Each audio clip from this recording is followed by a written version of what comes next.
parece si charlamos de historia? ¿De Neuquén? Sí, claro. Qué bueno. Entonces hablemos de gente ilustre. Sí, pero espere, porque también podríamos hablar de gente no tan ilustre. ¿De los que no están en los libros? Sí, y de los que no pudieron escribirlos. ¿De toda la gente que vino a poblar Neuquén? Sí, y de quienes ya estaban. Oiga, tenemos que volver al año 1916 y evitar la fuga de presos y la tragedia de Zainuco. Espere, entonces, ¿no podríamos hablar más de ese tema? Tiene razón. ¿Cuándo es el programa? Todos los sábados de 13 a 14 horas. Espere, nos olvidamos de decir el nombre del programa. Esa es otra historia. Por la M550, la primera. Y por la 90.7 RDB.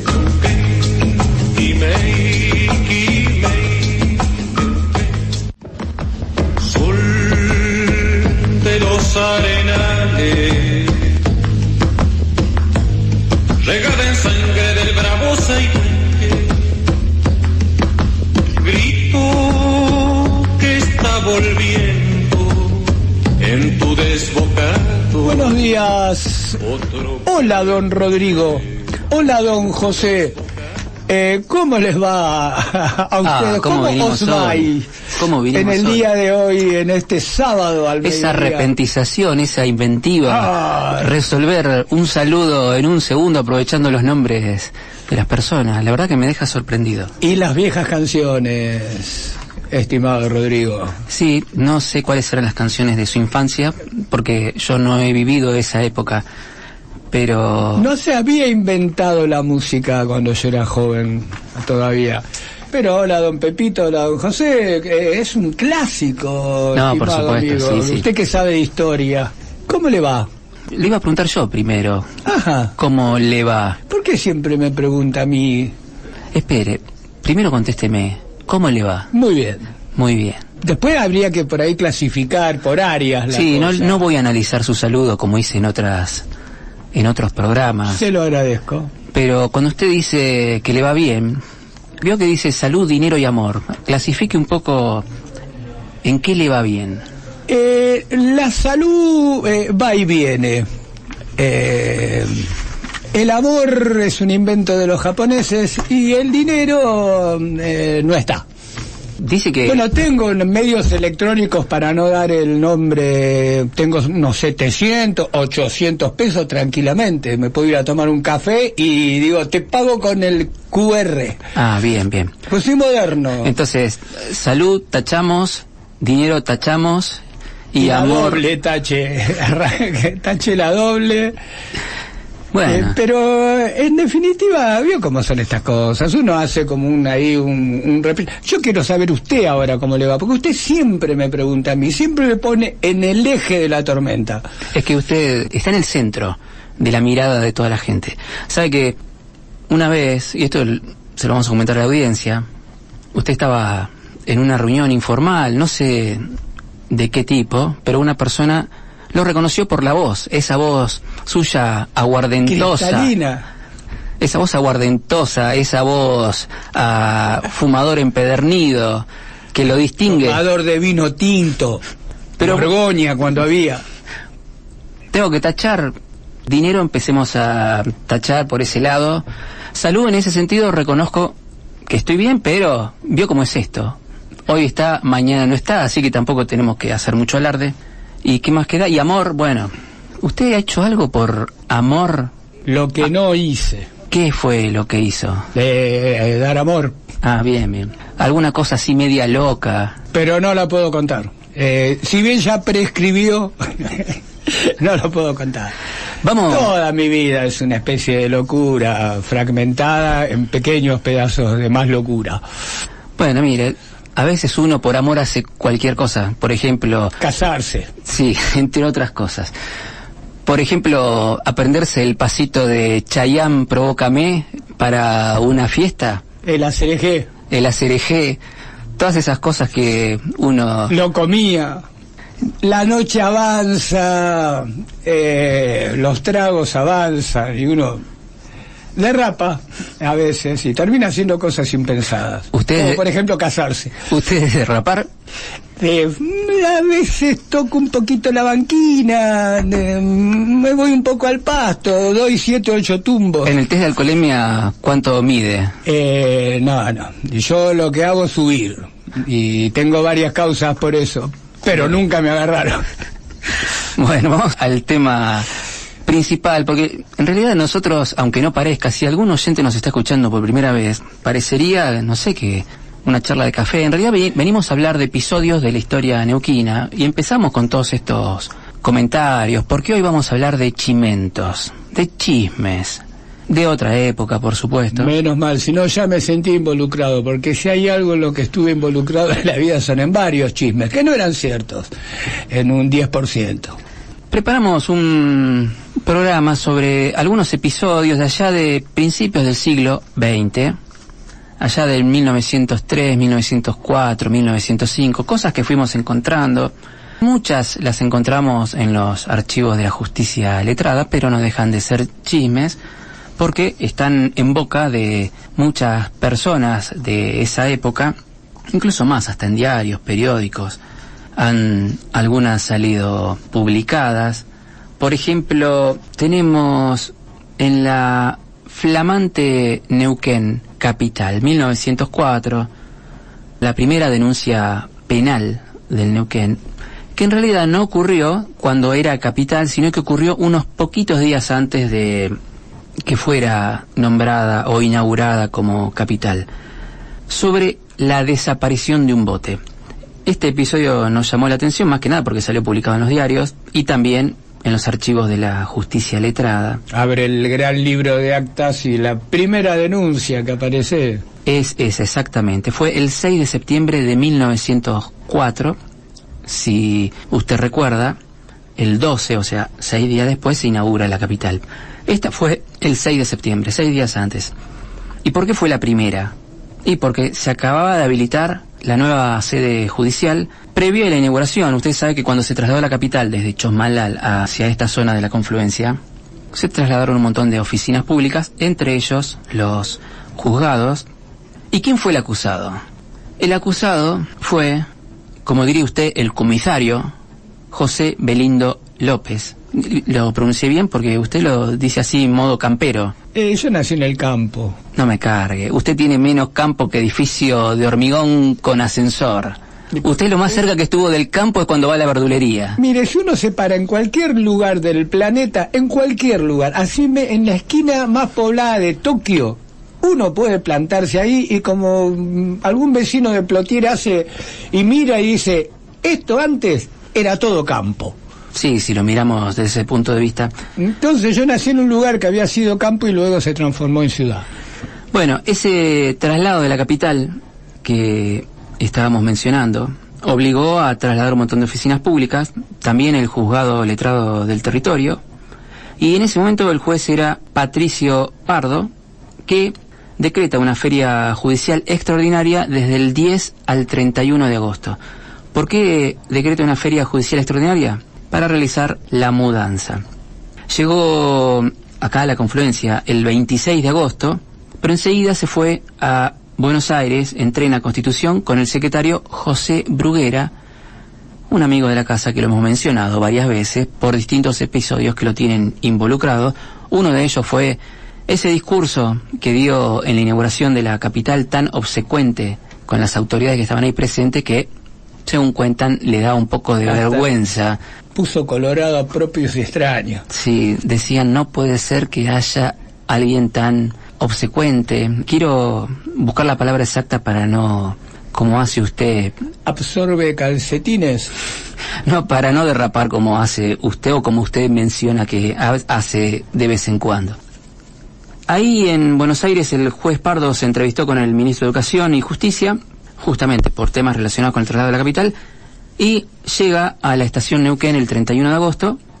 Apenas llega el 31 de agosto, habilita la mesa de entradas y así fue que recibe la denuncia, la primera denuncia penal del Neuquén, que la hace el señor Enrique Nordestrom, una personalidad de aquellos nuevos primeros pobladores de esta zona, y la hace justamente contra el comisario José Belindo López por abuso de autoridad.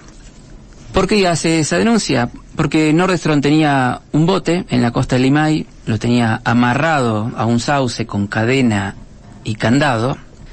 Hay una descripción del bote en el archivo de la justicia letrada que dice que era de madera ciprés, sin pintura, tabla al medio, etcétera, etcétera.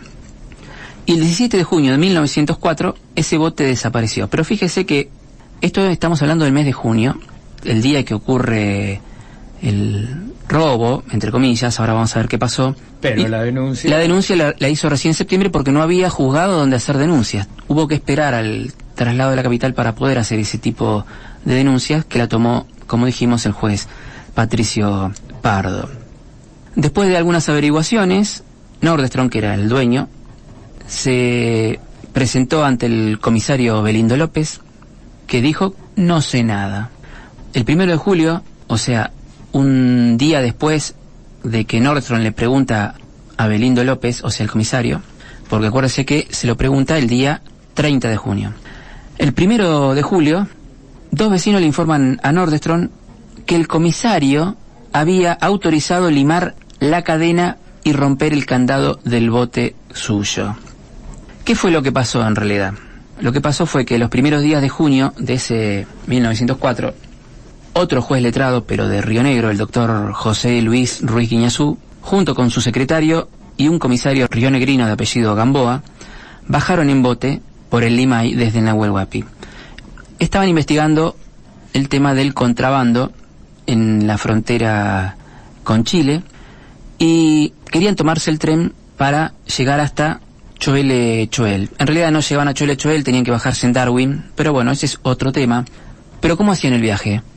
Bote hasta Neuquén, en Neuquén empalmaban con el tren, con el ferrocarril, que hacía muy poquito había sido inaugurado. Acuérdese que el ferrocarril en Neuquén se inauguró en 1902, o sea, 2 años antes. Este juez letrado de Río Negro con su secretario y el comisario rionegrino bajan en bote, venían a tomar el ferrocarril, como dijimos, y en Neuquén hicieron noche en el Hotel El Nacional de Varela y Linares. También uno de los dueños era don Casimiro Gómez. Y por consejo de José Belindo López, o sea, el comisario, dejaron el bote en el amarradero del Limay. Este era otro bote, no era el de Nordstrom. ¿Qué pasó? Esta gente se tomó el ferrocarril, dejó el bote, a pedido o a consejo del comisario lo dejaron para que después vinieran a buscarlo y lo llevaran hacia Choel. Eso ocurrió el 17 de junio.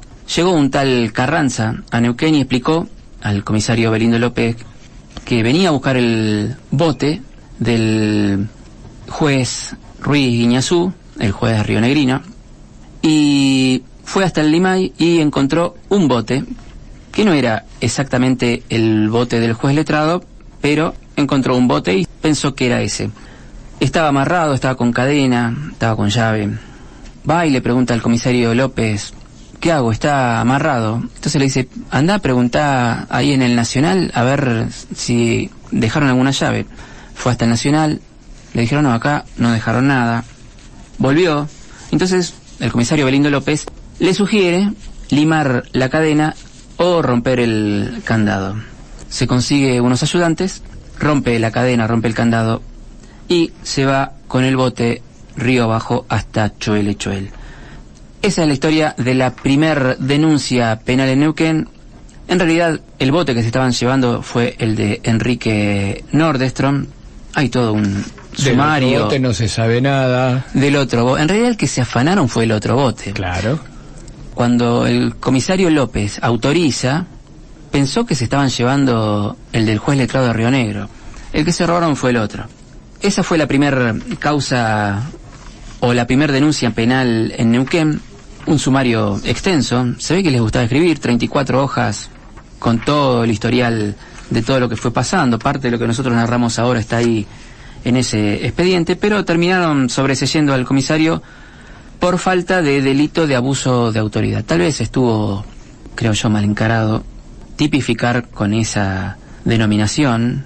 En ningún momento ni siquiera fue cómplice. Él, de buena fe, pensó que el bote que se estaban llevando era el de la gente de Río Negro. directamente fue sobreseído. Esa es la historia de la primera denuncia penal. Pero ahí ese 1904 fue bastante ajetreado. Estaba... Y para don Belindo también. Para don Belindo, porque justamente acá, digamos que don Belindo sería el protagonista del programa de hoy, más allá de que nosotros dijimos que era un programa de chisme de la época, pero... Fake news. De noticias falsas. Y de teléfonos descompuestos. De teléfonos, como dice usted, descompuestos. Sabe que a días de la fundación de Neuquén Capital se funda una primera escuela, que es la escuela actualmente la número 2 de acá de Neuquén. Y entre las fundadoras aparece una señora de nombre Balbina, que está considerada entre las primeras fundadoras de la escuela, pero nosotros vamos a contar quién era esta señora, porque acá en la historia oficial de Neuquén se la considera la esposa de, justamente, del comisario José Belindo López. Y leyendo artículos del prestigioso periodista Francisco Juárez, que nosotros siempre tomamos como fuentes exactas, porque él ha dedicado gran parte de su vida a investigar los archivos, especialmente los del diario La Nación, entre otros. Ahora creo que está retirado y vive en Buenos Aires, pero realmente no tienen desperdicio sus artículos. Sabe que José Belindo López, de quien estamos hablando, ocupó el cargo de jefe de policía interinamente del 1 de julio al 2 de noviembre de 1904. Estamos hablando de jefe de toda la policía.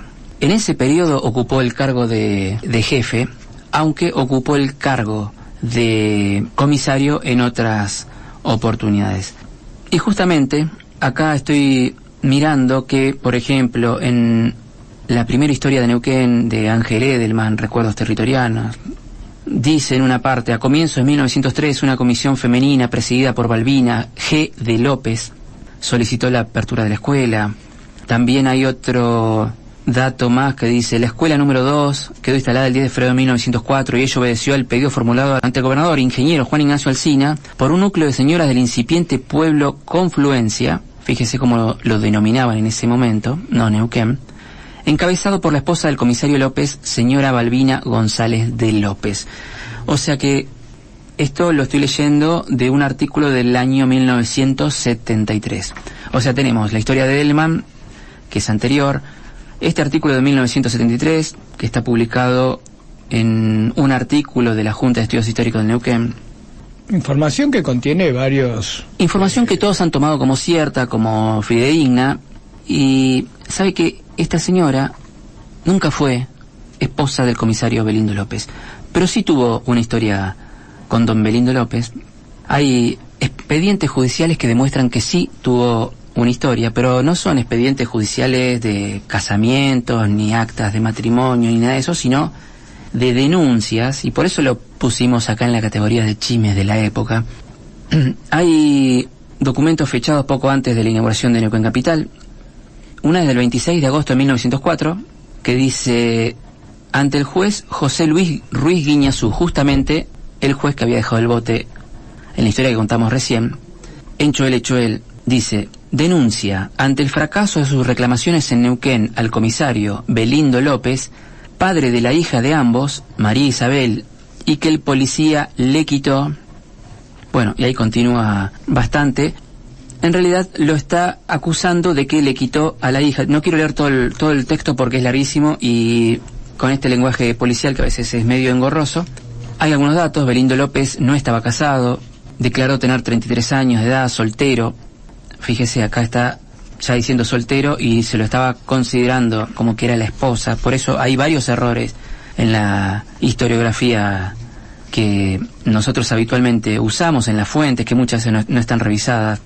La señora Balbina tenía 6 años más que él y la verdad es que tuvieron un romance, pero nunca estuvieron casados. Nunca el comisario o jefe de policía Belindo López estuvo casado con Balbina, con la cual sí tuvo una hija. Así como tampoco doña Balbina formó parte de esa comisión que pedía por la inauguración de la escuela, según se comprueba mucho tiempo después.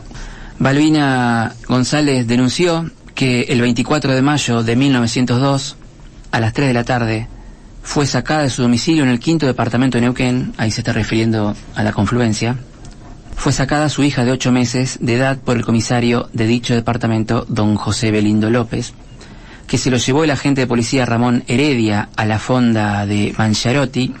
Acá estoy resumiendo, sabe que tengo marcado algunos renglones porque es larguísimo esto. Ese mismo día Balbino hizo la denuncia contra el padre de su hija ante el juez de paz de la confluencia, Pascual Claro, que se declaró incompetente y no elevó la denuncia al juez letrado. Y ahí volvemos a un tema del cual hemos hablado, de las desventajas que tenían las mujeres, no solo por aguantar el estigma, aguantar los cuestionamientos, sino también la indefensión legal que tenían en esos momentos. Vamos a hacer una pausa y continuamos. Supongo que con música. Por supuesto, como siempre. Y continuamos con algunos chismes más de la época. ¿Qué le parece? Me encantan.